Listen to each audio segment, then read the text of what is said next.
ရုပ်တီလေးတွေကိုခွဲပြီးတော့အလေကဆေးတွေကိုထောက်ပြီးတော့ညပြီးရင်ရင်းနဲ့ဆေးထောက်ပြင်ချတံဖြူငရုတ်တီစသွန်နီရောထားမယ်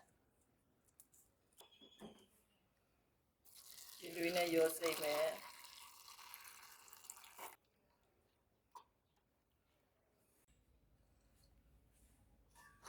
ရင်နွေးနဲ့စိတ်နာတာလေးပွားလာပြီဆိုရင်ဆေးချောက်လိုက်တော့မှုလေးထွက်အောင်မှုဆေးချောက်လာတဲ့ငရုတ်တီလေးပါငါလေးတွေထားမယ်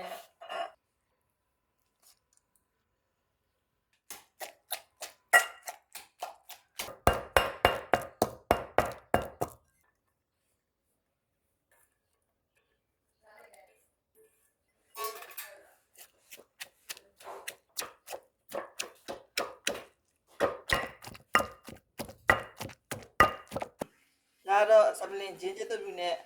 အဖက်ကျက်လေးတွေကိုရောထားပြီးတော့ဆောက်လေးလုပ်ထားတာပါ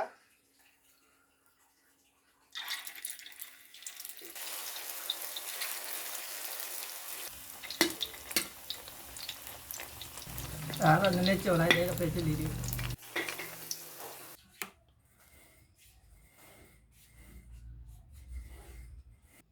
စနေမောက်နင်းငယ်ထဲမယ်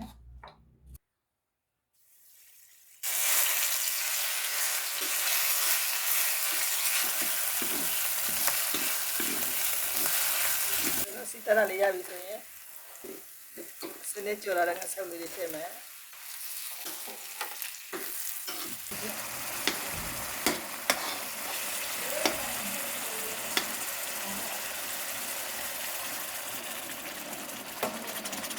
ဒီငံပြရေးထည့်မယ်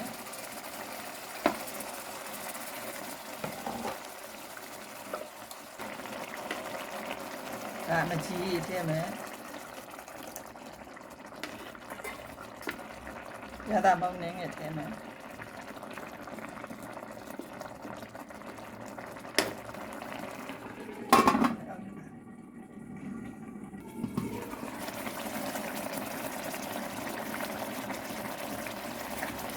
ရတာနေတော့ပဲဆိုရင်နည်းနည်းမြင်နေအောင်မယ်